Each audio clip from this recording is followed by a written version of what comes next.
just one update for all of you at the top. President is obviously quite focused on the American Jobs Plan that he just announced last week. As you all know, he's already had 2 bipartisan congressional meetings on infrastructure in the Oval Office, and he plans to continue speaking with leaders from both sides of the aisle to get their input, either on the phone this week or when they return. He looks forward to welcoming members to the Oval Office again. And this work is being supported, of course, by the Jobs Cabinet. Many of you may have seen members of the Jobs Cabinet out over the weekend speaking on your airwaves directly to the American people. And the Jobs Cabinet members have also been active and engaging with members of Congress on both sides of the aisle, and they will continue to play that role over the course of the coming weeks and months. So Jobs Cabinet members to date have made 56 calls to the 28 Democrats and 28 Republicans who are the chairs and ranking members on relevant committees. We've held briefings with the entire House and Senate invited. The House briefing had 124 representatives on, including 31 Republicans. Senior White House officials have briefed bipartisan working groups in both chambers, including the group of 20 senators and the Problem Solvers Caucus. And as I noted, the President looks forward to welcoming members when they return next week. With that, Alex, go ahead. Great, thanks. I have a couple of questions on the infrastructure and jobs plan, and one on immigration. Okay. To start, the jobs plan has been receiving opposition from both the left and the right. On the right this weekend, Senator Roy Blunt said that it would be an easy bipartisan win if the bill were more narrowly focused. So why not reduce the bill down to just infrastructure and take out planks like the care workers and the electric vehicle aspects?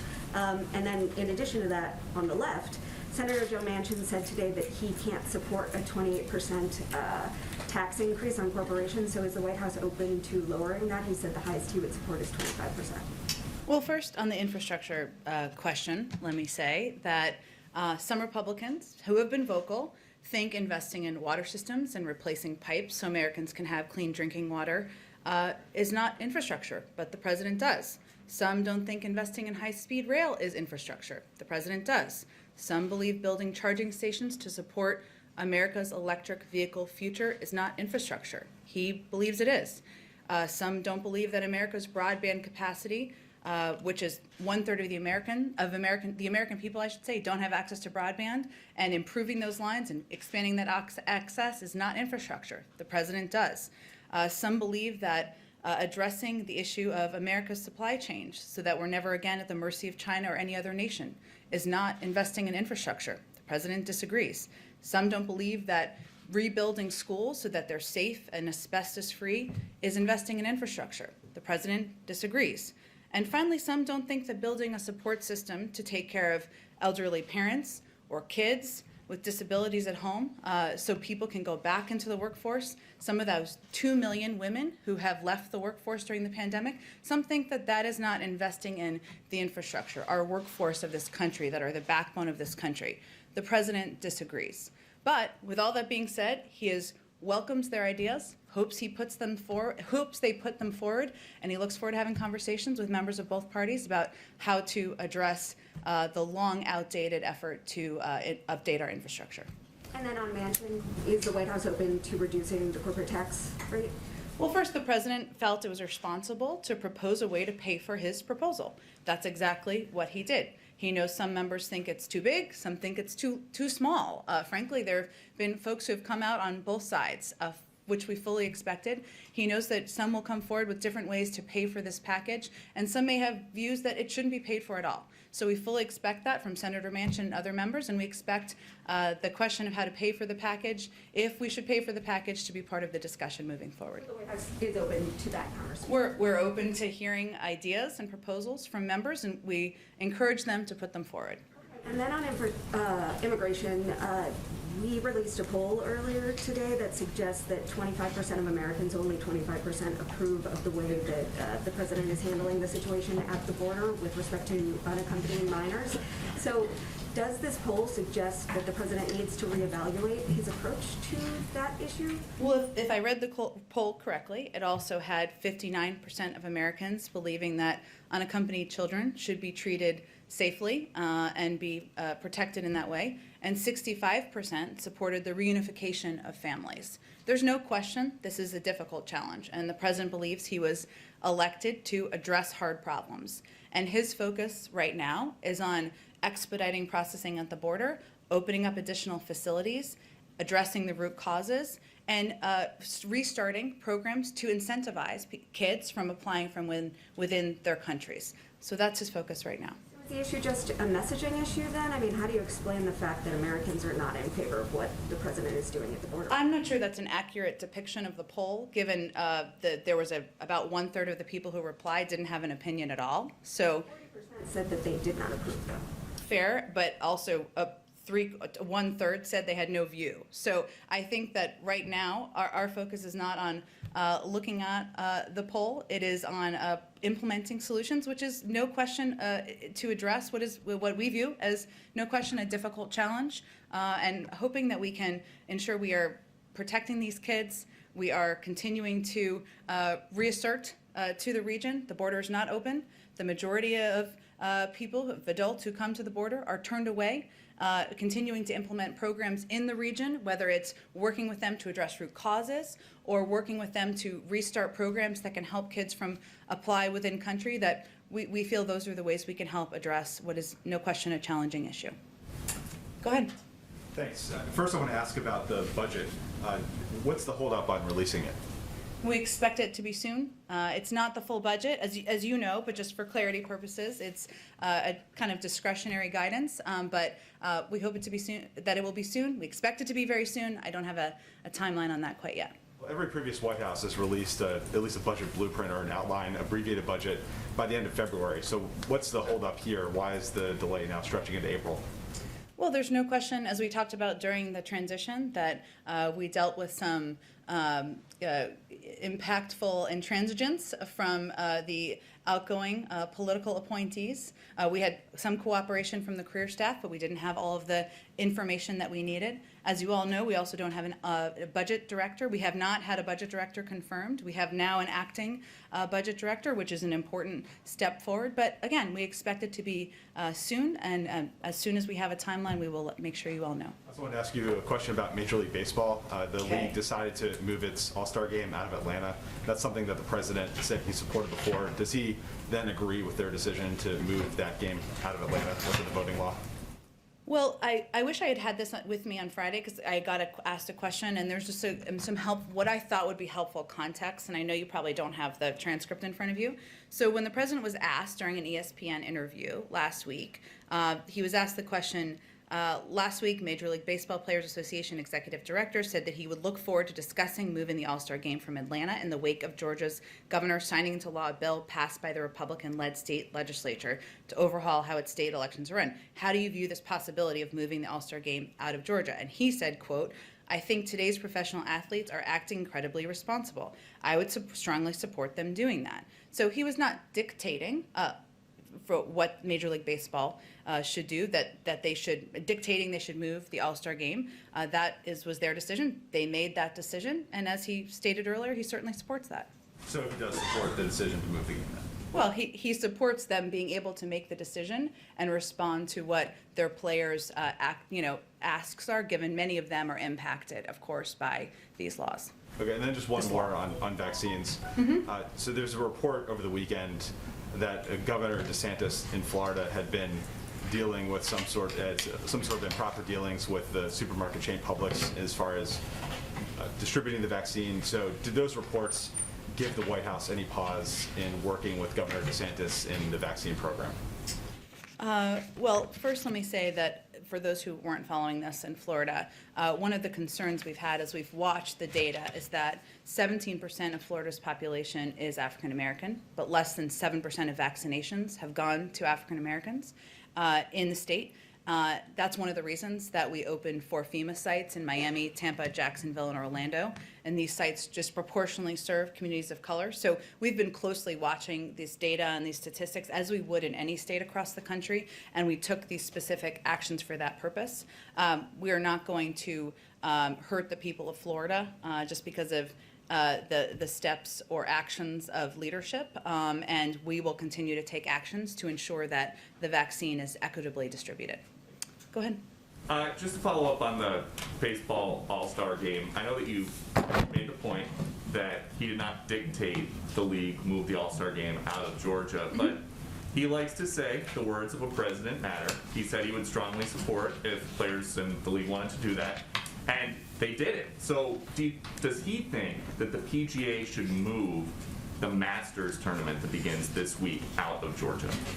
I'm not here to call for anyone on behalf of the president or the vice president or anyone to take steps in reaction to the law in Georgia. The president was asked a direct question, and the context of the question was also around the league meeting to discuss this exact issue, and he answered the question.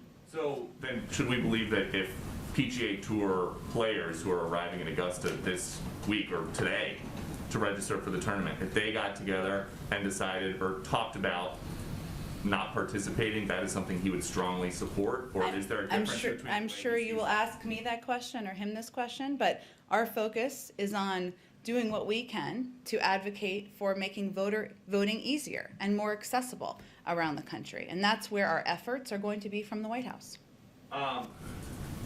Before the president said that he would strongly support moving the All-Star game out of Georgia, did he consider the economic impact? Because the Cobb County tourism CEO is saying they're going to lose $100 million in lost business activity, 8,000 hotel rooms. Did he think about that before he said he would strongly support the move? Again, he was doing an interview.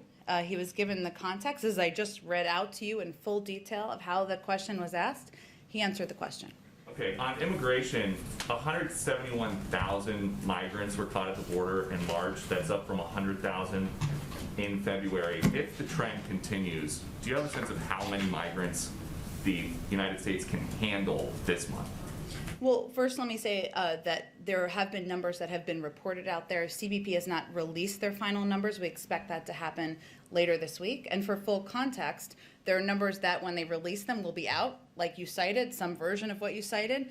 But those are reflecting of people coming, and we should also be reflecting, and I hope I'm encouraging people to do this, people who are turned away. Because again, single adults, based on your own reporting and everyone's reporting, the vast majority continue to be turned away at the border. I don't have any predictions about numbers that will come. We're obviously taking steps, as I addressed in response to Alex's question, to address the root causes, put in place programs that people can utilize to apply from in country, send a clear message the border is not open and that we're turning away the majority of adults when they come to the border. There is a separate report that, speaking about the adults, there are 1,000 gotaways, mostly in Arizona, people who are seen, detected, but they're not chased because authorities are so busy processing the families. The Washington Post is reporting that some of these people are carrying drugs. Has the administration maybe reached out to Mexico to try to stop the flow of drugs or help stop the flow of drugs into American communities? That's always a part of our diplomatic conversations, certainly through the State Department and other entities within the government. I'm happy to check on that specific reporting. I had not seen that report since before I came out here. Thanks. Great. Go ahead, Kelly. In clarifying today, are you trying to roll back what the president said about the All-Star game? No, I'm trying to articulate clearly to everyone what he said and what the context of his remarks were, the question that was asked, and the full scope of his answer. And I think it's been shorthanded to no one's fault because it's been repeated a bit without the full context. And Mitch McConnell says that we are witnessing a coordinated campaign by powerful and wealthy people to mislead and to use the bully pulpit about this law. Will the White House say explicitly that it is not trying to influence corporations or organizations to take action on state-level decisions like this? We've conveyed it, and I'm happy to answer your question directly. We've not asked corporations to take specific actions. That's not our focus here. Our focus is on continuing to convey that it's important that voting is easier, not harder, that when there are laws in place that make it harder, we certainly express an opposition to those laws. A couple of foreign policy questions. It's now April 5th. The Afghanistan decision is due soon. Obviously, troops and their families are interested to know what the president's decision will be. What more does he need before he can make or announce this decision? Well, as the president has said before, it will be tough to meet the May 1st deadline for a full withdrawal for logistical reasons. He's continuing to consult internally with his national security team and advisors, and of course also with our partners and allies. And, he's been working on these issues, foreign policy issues, national security issues for several decades now, and of course wants to take the time to make the right decision. So our expectation should be that it'll go beyond May 1st with the tough-to-meet portion of your answer. He set the expectation it will be tough for a full withdrawal for logistical reasons by that timeline. And that certainly has also something that we've conveyed clearly to our partners as well. But in terms of what's next, he just wants to take the time to make a decision. What's the president's level of concern about what's happening in Jordan? Long an important country, an ally, and a buffer against some of the hotter events in that part of the world. Is this something where he would have any direct interaction at this point?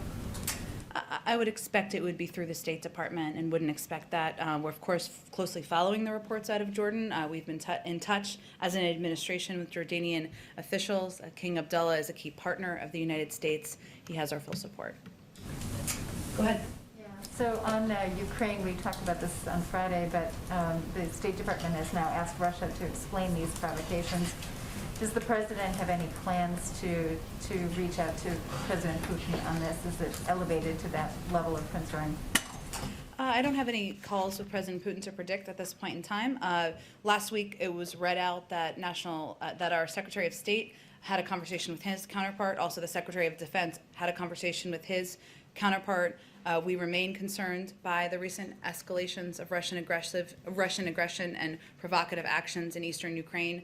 That's something we're watching closely. Of course, we're aware of the Ukrainian military reports concerning Russian troop movements on Ukraine's border. But at this point, we've been in touch at the Secretary of State and Secretary of Defense level, which is pretty high, as we all know. But I don't have any calls from the president to predict for you. And just one more. And he, of course, spoke with the president of Ukraine on Friday as well. So That's right. Yeah. about this specific issue. Yeah.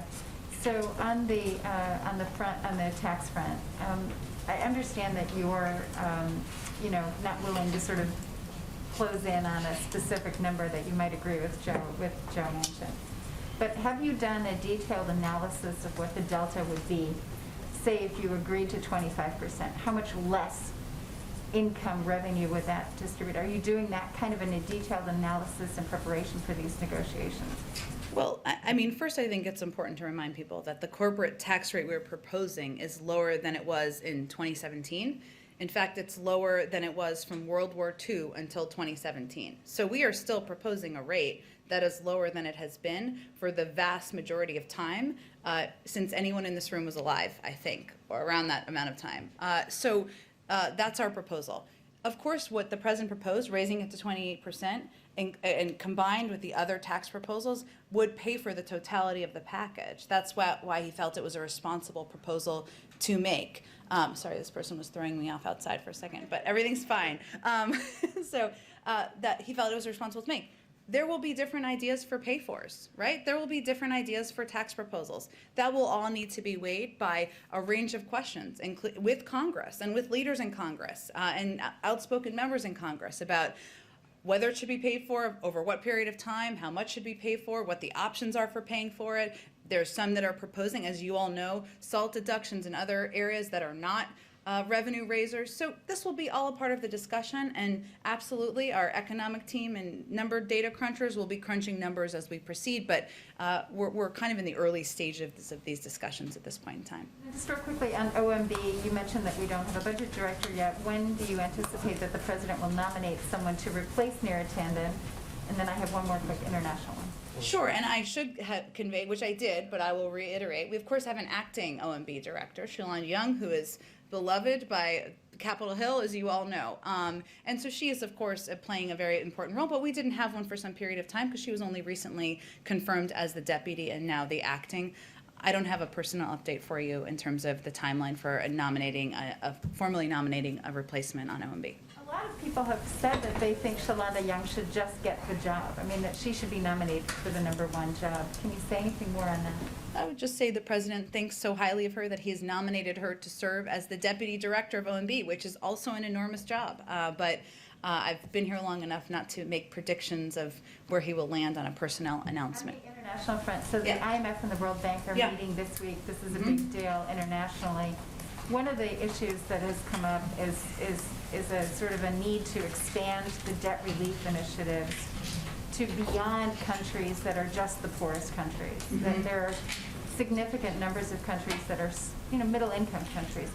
Is this something that the president is willing to take on, and is this a message that he wants his officials to send during these important meetings? Well, there's no question that the COVID-19 pandemic has deepened global economic inequality. And as has already been announced by the Treasury Department, we are working, the U.S., the United States, is working with IMF management and other members toward a $650 billion general allocation to IMF member countries. It's part of a package of broader international efforts to support the global recovery. Also includes robust support for the IMF, multilateral development banks, debt relief in some cases, all alongside countries taking necessary reform steps. So we're working closely with the IMF and other member countries, given we are all working through the impact of a global pandemic. You don't want to say anything about expanding the universe of countries that are going to get help? Because right now it's limited to just the poor countries. Yeah, Poorest countries. I would point you to the Treasury Department for more specifics beyond that. Go ahead, Ann. So one thing quickly, and then I have something else. Is there any update on when you or the president will release his latest medical records, or any update on his plans to visit his medical provider? I don't have an update. I'm happy to check with our team and see if there's one we can provide you all soon, in short order. Anything more precise than soon? I'll have to check with the team and before I give you a specific timeline of when we'll have that available. And then back on the MLB question, given that, as you say, the president supports the ability to make this decision, does he also support other organizations or businesses making similar moves, which I guess would broadly be called boycotting other events in other states should they pass similar laws? I'm thinking here of Arizona and others that may be considering similar voting restriction laws. That's not something we're calling for from the White House. Our focus is on working with Congress to put in place voting rights legislation, working with leaders who, like Stacey Abrams and others, who are advocating for more expanded laws and more expanded information out to people to make it easier to vote.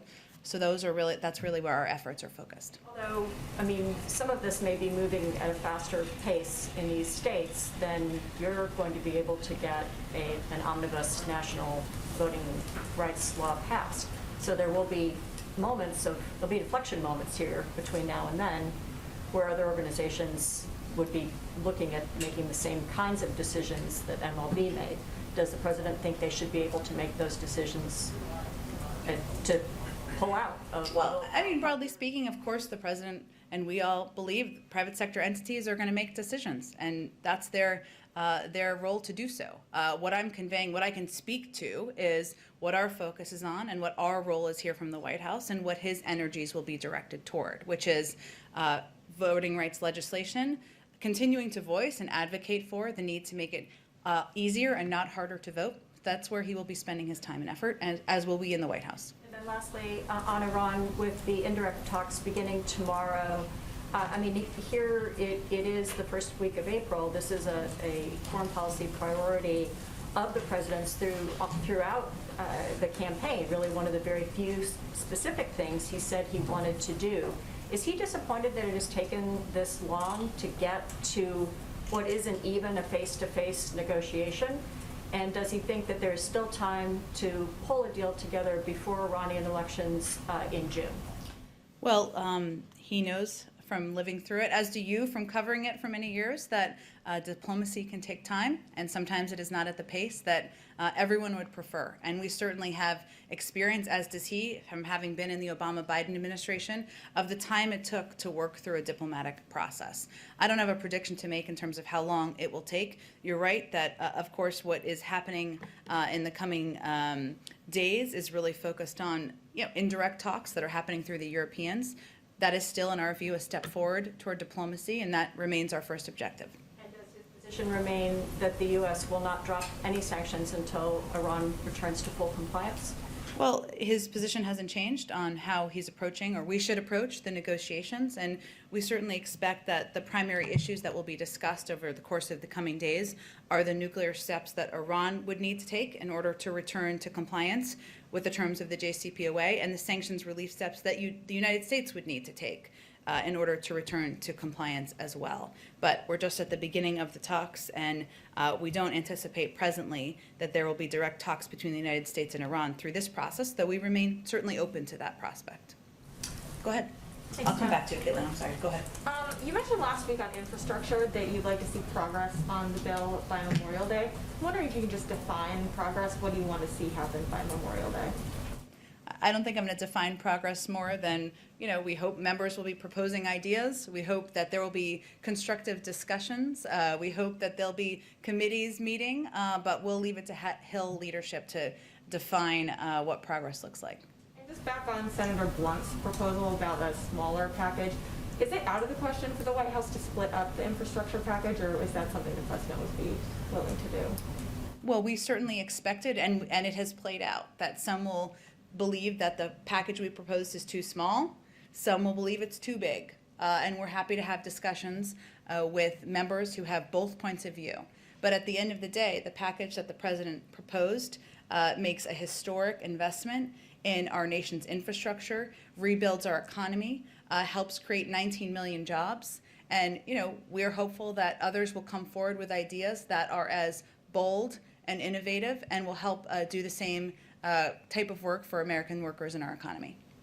And then also just one more on the American Families Plan. Mm-hmm. I think you said that you expected that Biden to talk about that sometime at the end of April. I'm just wondering if you can give a specific timeline on that. And would the strategy there be to try to pass that at the same time as infrastructure, or would you wait until after an infrastructure package gets across the finish line? I'm not gonna be able to outline the legislative strategy for a package we haven't proposed yet, but I said at the time in the coming weeks, but I don't have anything more specific than that at this point in time. Go ahead, Caitlin. Just to follow on Jordan, the budget, are we not going to get it until there's a budget director in place? No, I didn't mean to convey that message. He was asking what the delay was caused by. And largely it was caused by intransigence in part during the transition, but also we didn't have a confirmed budget director for a period of time, so that is a factor too. So that was answering that part of his question. So we'll get the budget before there's actually a budget director. Well, there'll be in a couple place. different components, and these terms are so Washington, but here we are. So there's the discretionary guidance, which would be the first piece of this, which would be short, not a very long document, a skinny budget, and a longer budget. So there's usually a couple different components that would come out. Okay, and back on infrastructure, the White House is saying that they are open to alternative proposals from other lawmakers, Democrats and Republicans, but Roy Blunt has put one forward. It's $600 billion. It's more traditional definition of infrastructure. So is the White House open to anything that he has laid out in this proposal, or that he says he's pitched directly to the White House? Well, I think what I was conveying is that it's time for people to be bolder and more forward-looking about what infrastructure looks like. Infrastructure is not just the roads we get a horse and buggy across. Infrastructure is about broadband. It's about replacing lead pipes so people have water. It's about rebuilding our schools. And so, of course, we're happy to hear proposals, but I think the definition of infrastructure we have a disagreement about. So what is the White House's definition of infrastructure exactly? Well, I think it's what I went through earlier when Alex asked the question, which is clearly a number of the items I just talked about. It is rebuilding schools. It is rebuilding our nation's waterways. It is ensuring that we can rebuild pipes so that we don't have kids with lead in their drinking water. It is rebuilding the backbone and the infrastructure of our workforce, because there are 2 million women who are out of the workforce who hopefully, if we could help them with caregiving, will be able to rejoin. So there are a number of components that I outlined earlier, but that we believe define how we can invest in an innovative, forward-looking way in our economy, in our workers, create jobs, and that's the proposal we put forward, and we look forward to having discussions about. So one thing that Senator Blunt proposed was paying for it in user fees and other revenue streams that's not raising the corporate tax rate. And in this proposal that we have from the president, 8 years of spending, 15 years of taxes. So what happens, what is his defense to lawmakers who ask, well, what happens when he's not president and the Congress is different, and if they repealed those tax changes?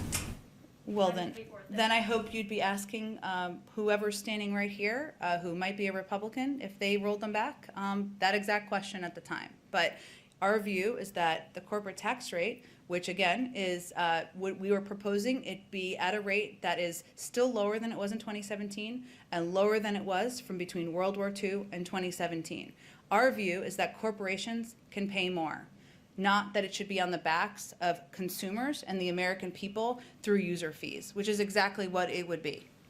My last question is on what happened with Johnson & Johnson, that is this vaccine being produced at the Emergent plant in Baltimore, not too far away. Of course, we saw what happened last week and over the weekend, where there was a mix-up in what would have amounted to 15 million one-shot doses, which is a lot for what we're trying to do. So what was the president's reaction to that? To the news, well, I would first say that So the fact that we're not getting 15 million doses right now that could have been made for American people. well, it's not exactly what happened, because we are still on track to have the number of doses we need to vaccinate all adult Americans by the end of May. This was not even a facility that was approved by the FDA. So we were not betting on these doses. We were betting on doses coming from Moderna, Pfizer, and also Johnson & Johnson has assured us that we will be getting the 24 million doses that they have promised in April. At the same time, there were still steps led through a process by HHS put in place to take steps over the weekend to ensure that Johnson & Johnson is the only drug that is being produced at this site, given that the issue, as you well know, Caitlin, was about the cross-contamination of AstraZeneca and Johnson & Johnson. So there were still steps taken to address this moving forward, but we were not betting on these to vaccinate the American public, the adult Americans, that we have assured people we will have enough doses by the end of May. We continue to believe we will. But is he worried that something like this happening can affect vaccine hesitancy that we're already seeing in the United States? Well, we haven't seen that to date, but this is why the FDA approval process is in place. In many ways, it was the process working, because the FDA had not approved this site. There were steps taken to address what some of the issues were. And we also have a range of contingency plans. When we all talk in here about why did we order so many doses, why aren't we at the point where we are sharing doses with every country around the world? Part of it is because we need to plan for things coming up. Things like this come up. This is obviously, as you noted, a big number of doses, but we have to plan for a range of contingencies. That's exactly what we did. That's one of the many reasons that we are going to still be in a place where we have enough vaccines for adult Americans by the end of May. Go ahead in the back. On infrastructure, does the president support the idea of a possible second reconciliation if the White House proposal does not receive any Republican support? Well, we believe with 80% of the public supporting infrastructure investment, with even proposals coming forward supporting components of the package, that if we start on areas where we agree, we can move forward with bipartisan support. And any more background you can provide on which lawmakers, specifically Republicans, the White House is reaching out to and inviting to the White House for meetings? Not yet. I'm sure when we have a meeting set and we have the members all confirmed, we'll share the names with you, of course, once that's done. More on COVID, with the rise of new variants, is the administration investing in booster shots or ramp up in production of booster shots or research and development for new vaccine to deal with the many variants? Sure. Well, one of the issues that we've been focused on is, again, ensuring that we have flexibility as it relates to vaccine doses that we have ordered. That could include, now the FDA is still going through the process of approval for booster shots and determining, of course, what's needed and when. We would leave it to them and the CDC, of course, to make that determination and announcement, but we do have flexibility in the doses we've purchased moving forward, should that be a need. Just to clarify that point, is Operation Warp Speed still in effect, or would this be a continuation of that to address the investment in additional vaccine? Well, companies are producing booster shots and options. They're being, they're being reviewed by the FDA. So I'm not sure, that's just a process that's ongoing with companies and HHS. Go ahead. Oh, sorry, let me just get around to everybody and they'll come back. Go ahead. Yeah, Chief of Staff Ron Klain said last week that President Biden has asked the U.S. Department of Education to prepare a memo on the president's legal authority to cancel student debt. What exactly has the White House asked for here? And in the past, President Biden has said he would be prepared to write off $10,000 in debt, but not $50,000 like some liberals and Democrats have asked for. Is Biden rethinking his position, and is he reconsidering his position on the idea of canceling debt of students who attended more expensive private schools? Well, first, he continues to look forward to, he'd welcome a bill passed by Congress, I should say, to cancel $10,000 in student debt, and he'd be happily sign that. I think that would naturally be the first step before it's a larger amount beyond there. What Ron Klain was referring to is the fact that there's an ongoing review. It's both a policy review and a legal review. So Department of Education and Department of Justice to look at what the options are and what authority could be recommended to the president. So that was the process he was referring to. If he's asking what options are available, does that mean whether he could do it to $50,000? And does that mean that it's therefore open as a possibility for the White House? Yeah, his position hasn't changed. There's a review to take a look at what is possible with executive authority. But he has indicated he doesn't think that's a good proposal. During the town hall back in February, he very much was outspoken against the $50,000 threshold. So where does he stand on that at this point? And again, after that point in time, Ron Klain and others have spoken with a range of leaders in Congress, and we've said many times from this podium that there is an ongoing review of what the options are that are possible under executive authority. There's also a policy review, as would be expected at the same time. We haven't ruled out options, but that review is ongoing and there isn't a conclusion of it. Let me just go ahead. Thanks. I have an infrastructure and a baseball question. Oh, okay. So last week, the White House put out a fact sheet about the infrastructure plan that cited the Texas power outage excuse me, as evidence of the urgent need to modernize the nation's electric grid, which kind of leaves the implication that Texas will get funding to upgrade its grid, but I haven't seen that specifically. So can you offer assurance that there actually would be money in this for Texas to modernize, upgrade, weatherize its grid? Well, this is, believe it or not, or you will believe it, of course, a very common question from a lot of reporters and media outlets across the country. We will have some state fact sheets, I expect, soon that kind of break down some of the specifics. There are pieces like broadband access and other things, but there'll be a competitive bidding process once the bill is signed into law, and we'll probably won't have more to say that specifically until then. So actually, I think that's a really vague part of the plan. What do you mean by a competitive bidding process? Is this like, how do the top bridges or power grids get chosen? I mean, is it a formula? Do you envision a formula based on state population, or is a federal department deciding which is a more critical project than another? We're not quite there yet. We just proposed this a couple of days ago. A competitive bidding process, which I think most Americans would support, would mean that states, entities have to apply for funding for rebuilding the infrastructure in their states and through local communities or whatever it may be. What the tenets and the specific logistics of that competitive bidding process would be, I'm sure there'll be discussions. Members will have different views. They'll all be advocating for different projects. We certainly expect that, but we're in the early stages of the process. And so these congressional meetings, these are not about putting specific projects on a list? No. Okay. My baseball question is, today's home opener for the Texas Rangers is the first major league sports event since the pandemic started that allows a full house. The president called that a mistake last week. Has he spoken to other team owners to try to deter them and get them to hold off from having full house events? I don't have any calls from the president to baseball team owners to read out. I would say that the president continues to reiterate the need to follow public health guidelines. There are restrictions, as you all know, recommended, including on masking, social distancing, which of course applies to having a full stadium, and the importance of being vigilant even while we're at war with this virus. We have seen spikes in certain parts of the country, certain regions in the country. That's something we're closely watching, and just a reminder of how important it is to be vigilant.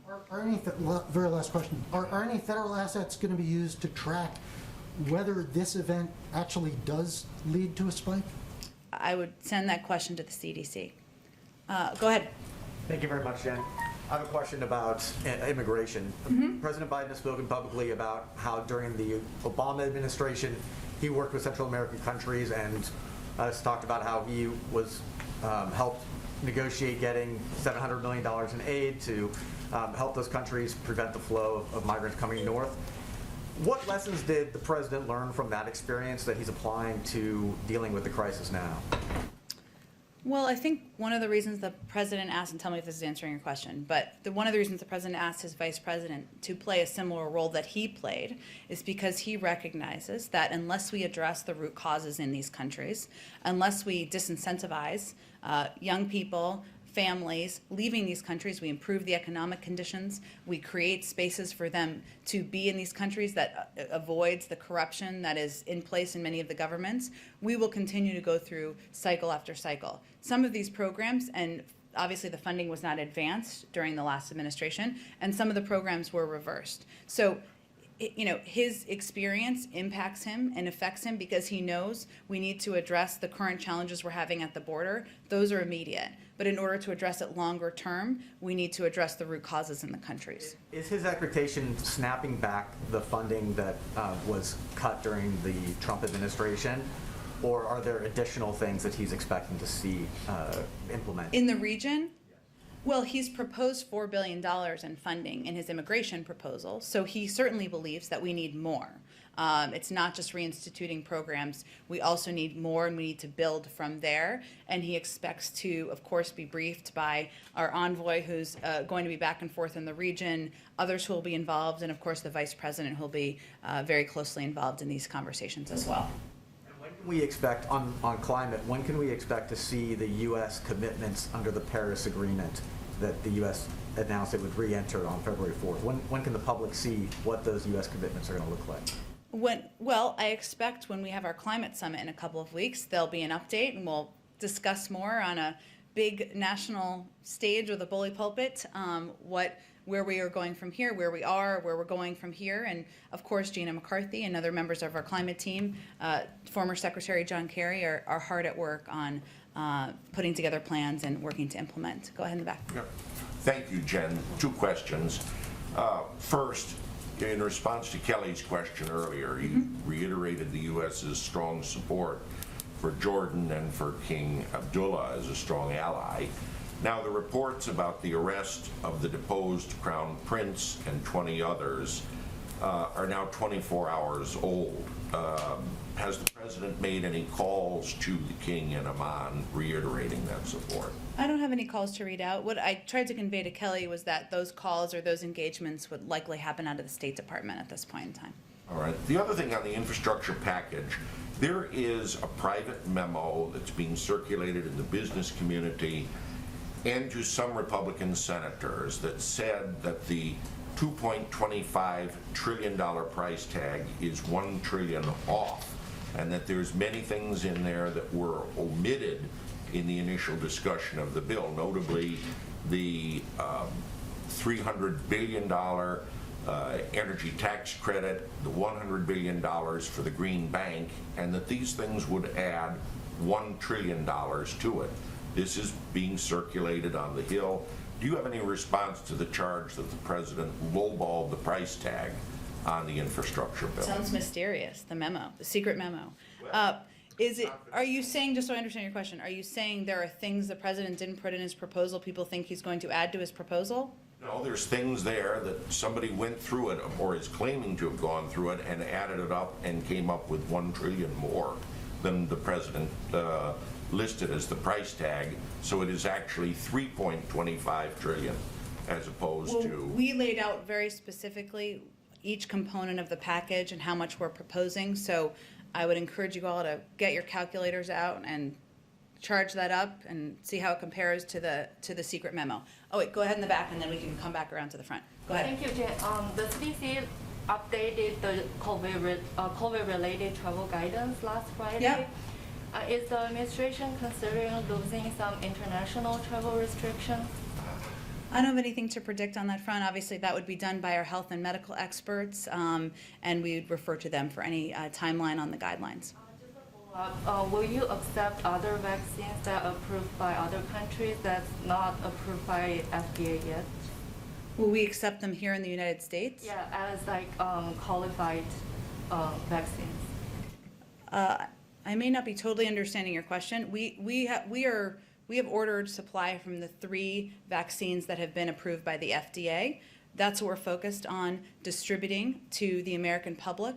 So I would anticipate we continue to focus on the vaccines that are FDA approved. Go ahead, you've been very patient. Thanks. I just have a question that's a follow-up to Caitlin's question Okay. on Emergent. Sure. And that's about what does it mean now that J&J is sort of taking over that facility wholesale? What does that mean for the AstraZeneca vaccine? And will it affect their ability to manufacture here in the United States, or that production domestically now shrink? Well, first, we're working with AstraZeneca to immediately identify other facilities to continue their domestic manufacture of AstraZeneca drug substance, and several options are under consideration. As you know, it hasn't been approved, AstraZeneca, through the FDA yet. Johnson & Johnson has, hence the importance of Johnson & Johnson production continuing to be expedited. Thanks. Sure. Go ahead. So a small question, just trying to make certain I understand where you are with taxation on Okay. the individual level. On Yeah. Friday, in the president's remarks in the state dining room, he said it won't raise a penny tax on a family making less than $400,000 a year. Last week, there were some questions about this. You also included individuals. So is it families, joint filers, individuals? Is that threshold determined? It is, he will not raise taxes on any individual or family making more than $400,000 a year.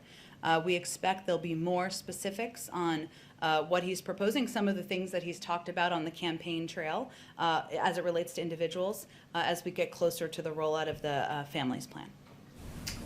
Go ahead. Is that me? That's you. Go Got it. ahead. Thank you. And then- A quick one. So in California, as the school districts decide how to reopen, the United Teachers of Los Angeles Union, their members are asking for free childcare for their own kids, for the teachers' kids to go back. Does the White House think that that is something that they should get? I would point you to the state of California and the local school districts to have those discussions. And then just one more quick one on Georgia to put a bow on it. Is the president going to change the way that he talks about the new Georgia voting law? Because in that interview that you referenced, he said the law would end voting at 5 o'clock when working people are just getting off, and he said it would end voting hours early so working people can't cast their vote after their shift is over. But the Washington Post gave that claim 4 Pinocchios because that part of the law gives counties the option to extend voting hours. And so I'm just curious if the president is going to change the way that he's talking. Well, fundamentally, the president doesn't believe it should be made harder to vote. He believes it should be easier. And this bill makes it harder to request and return an absentee ballot. It collapses the length of Georgia's runoff election, making it harder for large jurisdictions to offer early voting. It imposes rigid new restrictions on local officials' ability to set polling hours to suit the needs of voters in their county. Those are all pieces of the bill. So his view is that we need to make it easier and not harder to vote, and that will continue to be what he advocates for. But the thing he said has been determined by election law experts to be not true. So I'm just curious if he's going to stop saying that. Well, again, I think we can, the fact checkers will also tell you that this bill does not make it easier for people across the state of Georgia to vote, and that's where he has concerns. Go ahead.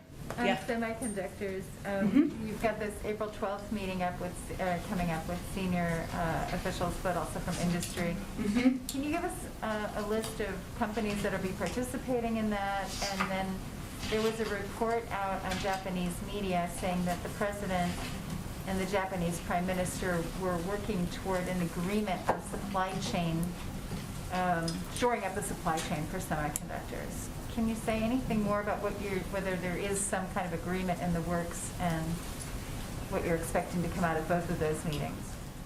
Well, first, I expect when we get closer to the meeting, we will have, and we have a confirmed list of participants. We will share the list of companies and participants with you, but probably not until we get much closer to that actual meeting. As it relates to Japan, as we've made clear, the U.S.-Japan alliance is a cornerstone of peace, security, and prosperity in the region, and that is one of the reasons why we're working to deepen our close coordination across a variety of areas, including supply chains, as Secretary of State Blinken discussed with his counterpart last month. But in terms of specifics of those discussions and what's possible in the future, I just don't have anything to preview for you at this point in time. Sorry, can I just do one quick follow-up, Peter? Yeah.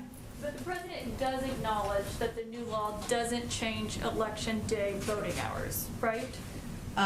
Well, look, Caitlin, it also doesn't expand them for early voting and makes early voting shorter. So there are a lot of components of the legislation he is concerned about, and that's what he was expressing. Right, but he does acknowledge that because his comments have been confusing about closing it at 5 p.m. That's correct. So he does acknowledge that it doesn't change I the think vote. what's important is to report on all the components that make it more difficult to vote in the package in the legislation. All right. So we have a special guest. I will say that we know that this is one of the events where people get to take their children, family members, friends too, and it's not quite the same. We'll do a big one next year, but we still wanted to have a visitor and some special commemorative Easter eggs for all of you from the President and the First Lady. Is the bunny taking questions? Not today, but we'll invite the bunny back for a future briefing, as always. But the bunny's wearing a mask. Use every opportunity. Is this the same bunny suit that Sean Spicer wore? It does not look similar, but we'll have to fact check that for you. Different eyelashes. Are we giving those out? Yes, we're gonna save them with Chris. All right. Chris is going to be the bunny's helper. He will be delivering eggs, and make sure each of you get one and some chocolates to take home to your loved ones. Thank you, everyone.